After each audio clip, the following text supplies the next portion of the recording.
What's up, people? I am back. I should have did this yesterday, but it's whatever. Today, I am reviewing Puss in Boots: The Last Wish. Man, this was one I didn't expect because I only saw it because how many people were saying it was good, and at that point, I hadn't seen the first one, so that's why I had to watch the first one. And dude, this movie is easily one of the best animated movies in probably a decade, maybe even over that, a decade. Like the animation is like top tier. And the way there's times where it feels like it's almost like a comic book, but like in a good way. Um, the way they were able to take a story and essentially, if you boil down the plot, it's about Puss escaping death, and I love that death is it's twofold in this movie. He's a character, but then there's actual death because the whole point is that Puss is on it. He lost his eighth life in the beginning of the movie, and he's on his last one. And the way they bring death into the movie is, my opinion, one of the best villain entrances probably in a long time that I've seen. Like, better than a lot of fucking movies, to be honest. Like, just so like just sits next to him, and then just the way it really, well, because it's like I said, it's twofold. It's basically Puss in Boots trying to escape death. That's basically the point of this movie.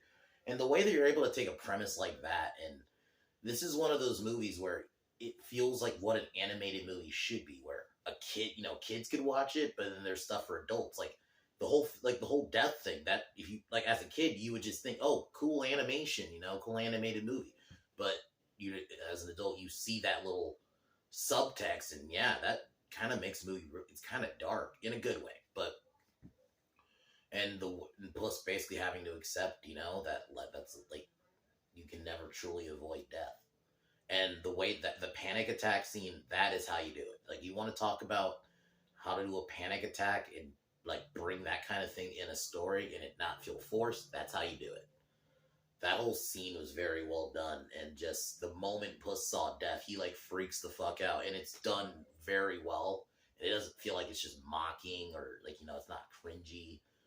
Just all around, like, this is one of those movies that I think, yeah, everybody should see. It's on Peacock now. But yeah, this is one of those, yeah, everybody should see. It's this one where, like, after watching it, I was like, I'm kind of open to a Shrek 5 now. I wasn't for a while, but I'm kind of open to one now. Like, honestly, if they're going to make it like this, yes, I'm open to it. And even, like, the opening, like, crawl with the other, all the, like, DreamWorks, sorry, it's Dimension something else. DreamWorks characters, I thought that was cool. And yeah, there's a lot of Shrek references in this. Like, there's, you get the Pinocchio in a scene, and then the way the movie ends, they selling off to Far, Far Away. It's like, yeah, like I said, I'm open to a fifth movie. I am. If that's what that was, or if that was just a little Easter egg, I'm fine either way. But this is an all-around great movie that you kind of can watch this one without watching the first. Like, if you really think about it, yeah, you can watch the only thing that really is a carryover from the first movie is Kitty. She's about the only thing. Like, Humpty's not really mentioned at all. Humpty died, but I know he turned to the gold egg in the last movie, but yeah, he doesn't even get referenced. So yeah, you kind of can watch this without watching it, the first one. Granted, I'd still watch the first one. The first one is alright, and it's not even close to this movie, but I'd still say it's worth watching.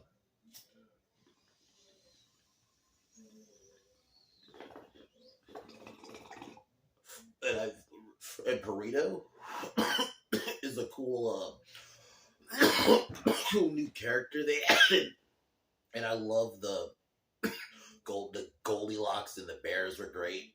I'm not gonna lie, they're like some of my favorite characters in the movie.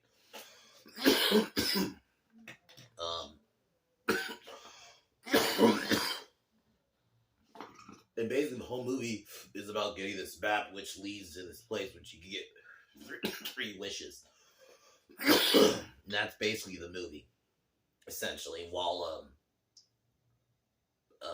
Puss has to avoid death. Like, he even contemplates retiring after basically not beating death. Like, it's a very well done story that I really would love more animated movies like this. Like, this is how you do it. So I definitely recommend this one pretty much to everybody. So, um, to today, I some point tonight, I should be seeing 65. So I'll probably be reviewing that tomorrow along with Scream 6.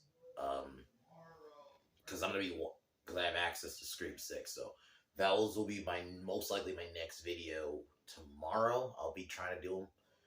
But other than that, yeah, Puss in Boots Last Wish, 9 out of 10, 9.5 out of 10, almost 10 out of 10. Like, if you're going like just animated movie, in my opinion, one of the best entries in the Shrek franchise.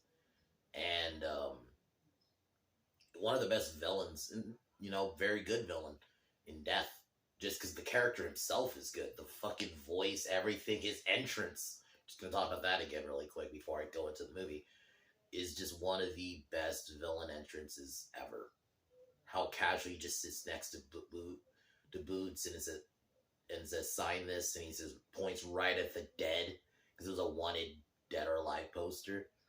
And yeah, it was like, holy shit, that is how you do an entrance. And the crazy thing is, he's not in the movie a lot. Like, he's in the beginning, and then you see him a little bit in the middle, and then he comes in the end. But he's great. For the little bit you get, yeah, I would say this is one of the best entries in the franchise. If I were to do a ranking, this one would be, like, probably third after Shrek 2. In my opinion, it would be Shrek 1, 2, and then this one, for sure. So, but anyway, let's get started.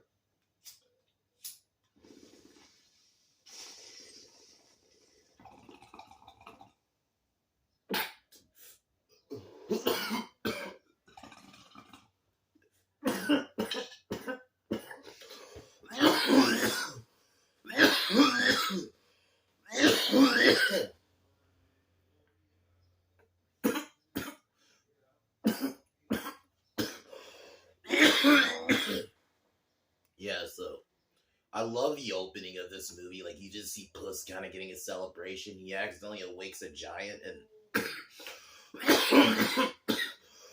I thought that sequence was fun. Him trying to save the people. This giant's like trying to destroy the town. It's like it's like a giant like tree looking monster. But Puss manages to defeat it. Sorry, god damn. Yeah, but Puss manages to defeat it. But the bell that he knocked the giant with falls on him. Wakes up in a hospital. Doctor and this scene with the doctor was pretty funny, and like the humor was well done and placed. That was the other thing. It's kind of rare to see a movie where the humor is balanced. It isn't just let's put it in and just have French humor everywhere, like how Disney does it nowadays. So the humor is very well placed, and then when there is a serious moment, they let it play out because there is one. So Puss in Boots gets told that, he's on his last life and that maybe he should retire. He goes to the bar. And that's the other thing why I say these movies can be for adults. They go to a bar, like, granted, Puss drinks milk, but, because he's a cat, but they're in the background, you do see people drinking, like, they don't show it, but you can clearly it's beer in, like, one of those, it looks like a beer cup. So he is having his drink, and the thing is, this was like, I clocked it. I was like, when Death was brought, it's like 15 minutes in, his entrance, it's like, they don't even wait. Like, they go right into, Death asked him to sign, and it was to sign his wanted poster, and then Puss tries to fight him, and Death just immediately deflects him, and it's just like, the fuck out of here with that. I was like, wow. That is how you do a fucking villain entrance. Like, just so casual. He just sits right next to him. And Puss tries to fight, but he ends up getting defeated and he has to run away. And this is the scene where he retires is pretty sad. Like, he ends up putting the boots away because he feels like he's not worthy after losing against Death. So he ends up posing at it, gets a fake beard, which I thought that was pretty funny. And goes undercover in this lady's house as a cat. Goldilocks and the three bears show up, and I thought they were some of the funniest characters throughout the movie. Yeah, I would say they're more antagonists. They're not really villains. They kind of start off as it, but when you get towards the end, they kind of stop being villains. And that's the other thing about this movie. Well done characters just all around. Like every character, I feel like gets a little arc. Like even like Goldilocks and the Bears, who you think initially are just like gonna be your comedy villains, kind of like how Jack and Jill were in the last movie. No, they're actually very well done, and then they get their own little reveal. I'll just spoil it. Where Goldilocks wants to be back with her family, but then she realized then they actually don't. Yeah, they actually don't treat her like them like a villain towards the end. So they get an arc. Even Kitty gets an arc with. Well, granted, hers is tied with um, Puss because it's revealed that they were about to get married, but she didn't feel like he was ready to get married at that time, so they broke up, kind of thing. But I thought it was a very well done. And their chemistry is great. Antonio Banderas and Salma Hayek, who's voicing Kitty. I thought they had great chemistry, and I'm happy they brought her character back. Makes sense. It would have just been weird if they don't, if she just never came back. So, but so Puss is undercover, undercover in this lady's house, basically just as a stray cat. He meets this dog named Perita, who's undercover as a cat too, and Perita's kind of there to like get, because he knows who Puss is, who Puss actually is. The bears show up, and I'll admit this scene's pretty funny where they're fucking with the cat lady. They were like putting her in a piano, and one of the bears was playing it. Like all of three of the bears were funny. Like it was humor, but not cringe humor, and not over the top slapstick shit either. Like there was some slapstick, but it was the right balance, you know. Puss, they managed to find, because at that point they think Puss is dead because they found where Puss buried his boots and his cape and his sword. So they think he's dead. And one of the bears mentions, or I think I'll just say all of them mention that they're trying to get this map that leads to this wish thing, so they can get a wish. And Puss sees it as an opportunity to wish for more lives. So he undigs and basically goes back to being Puss in Boots. Tries to steal the map. This is where we meet some other characters. Kitty's back in the movie. They managed to steal the map initially, but because of throughout the movie you get some more like personal scenes between like Kitty and Puss. Like they go into why they never ended up getting married, because they were in love, which, the love parts of the movie are like kind of whatever. Like I thought they had good chemistry, but it is still like, I could kind of do without it, but it's fine. Because I was more interested in, like, I'm not gonna lie, I was more interested in like the death storyline and how that's affecting Puss's psyche throughout the movie. I was more interested in that, and even like the wish stuff I was more interested in. And then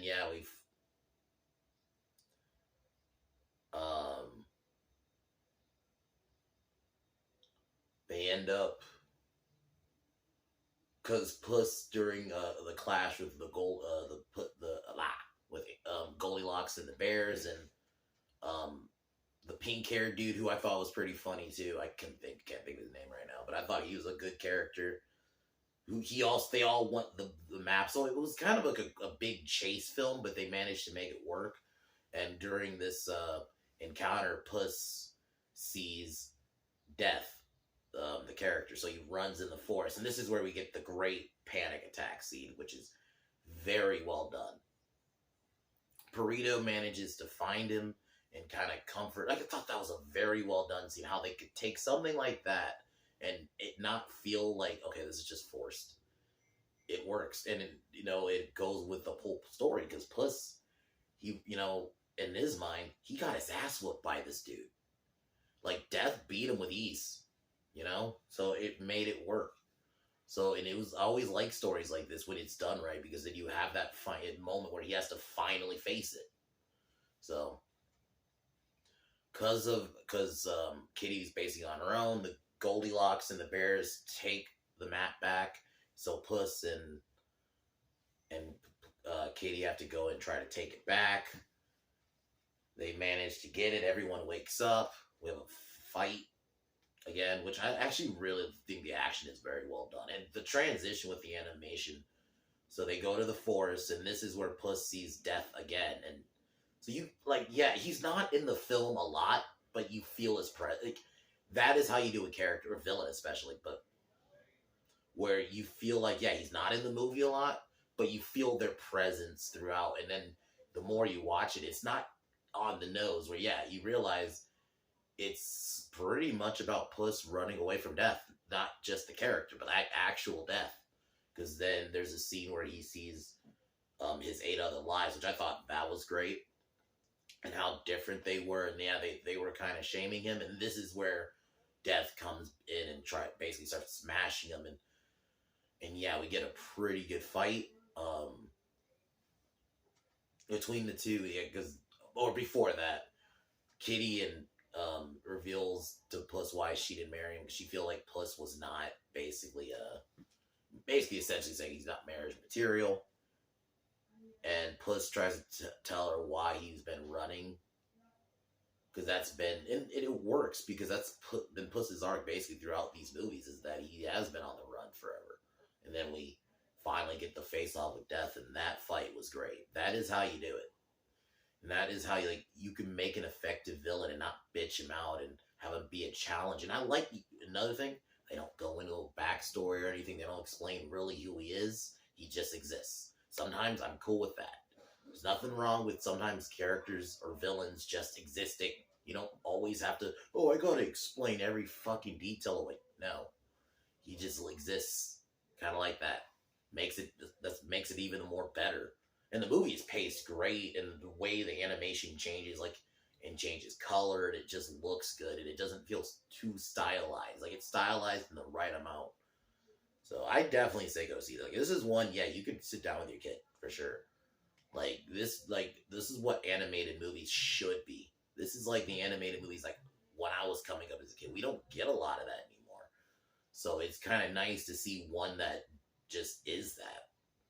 That's why I'm happy it's making like all the money, and as much as I don't fucking like the Oscars and their bullshit, if it does get some Oscar noms, like especially for animation, it should win. I think it's the only animated movie last year that, if I'm going animated movie purely, yeah, is the best one.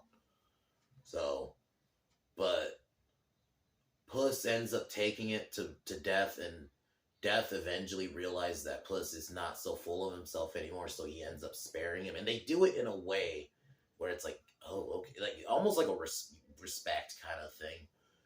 And Death tells him, we'll meet again. And Puss said, basically saying, like, I'll be ready. He leaves.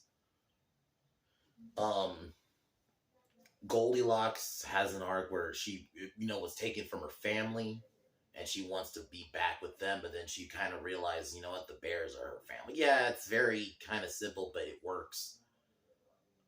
Basically, yeah, all of them kind of get their wishes granted. Puss decides to give his wish to Kitty, and they start setting up that they're going to be back together. And then Puss talks about visiting some old friends in far, far away, and you see him going on a ship. Movie ends. This is an awesome movie. I think this is genuinely a great animated movie. It's not something I've seen in a long ass time, to be honest. Like, I'd almost put this up there like that. This is definitely the third best Shrek movie, but I'd almost say it's almost as good as the first two. I think the first two are still in a little bit of have an edge over it, but I'm not gonna lie, this is up there. This is, we haven't seen great characters. I love how almost every character gets an arc, but it doesn't drag the story down. Great villain who, in my opinion, it's too full. I love how he's, double entendre. Death is a character, and then there's death in actual death. And the way they're able to handle that and make it palatable for everybody. This is a movie, like I said, you can watch with your kid if you have one. I would definitely recommend it.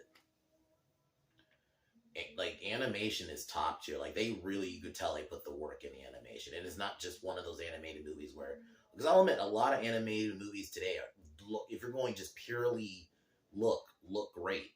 But it's not just it looks pretty. It actually is a great story too, which is nice. It's not just it looks pretty. Because, yeah, in 2023, yeah, animation kind of should be great. So that on that alone, that granted, I'm not saying you can't point it out, but I do think if that's all it is, then yeah, I almost say don't. There's no point in pointing it out then, because then that's like, because at that point, yeah, it should look good. But yeah, this movie looks good and is good, so it's both. So definitely recommend it. It's a great. You don't, if you really don't want to watch the first one, you kind of could just watch this one on its own.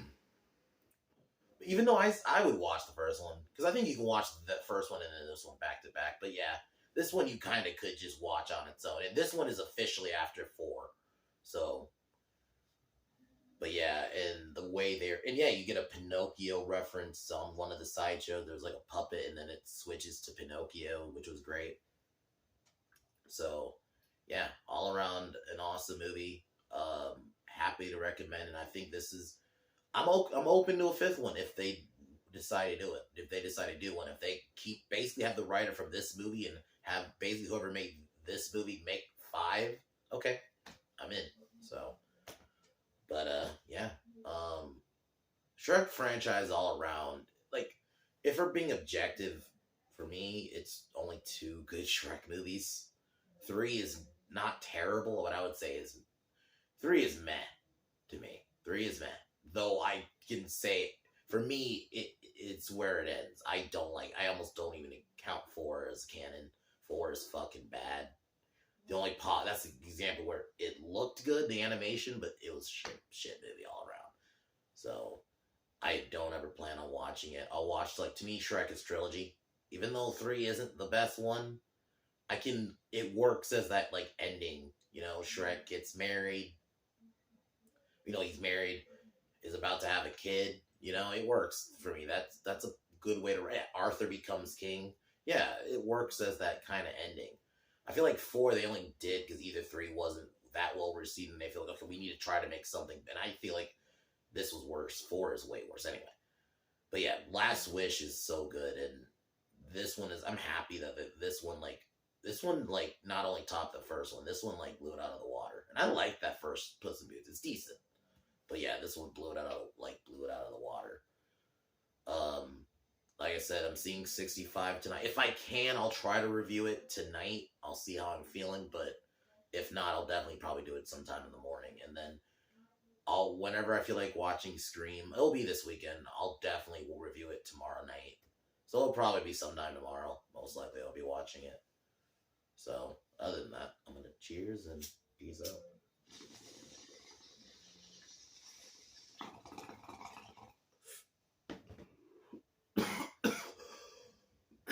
Watch Puss in Boots: The Last Wish. It is fucking awesome. But anyway, I'll talk to y'all tomorrow. Maybe tonight if I do feel like it will. If I do it tonight, it'll be 65. Reviewing 65. Spoilers, of course. If not tomorrow. Other than that, talk to y'all soon. Peace.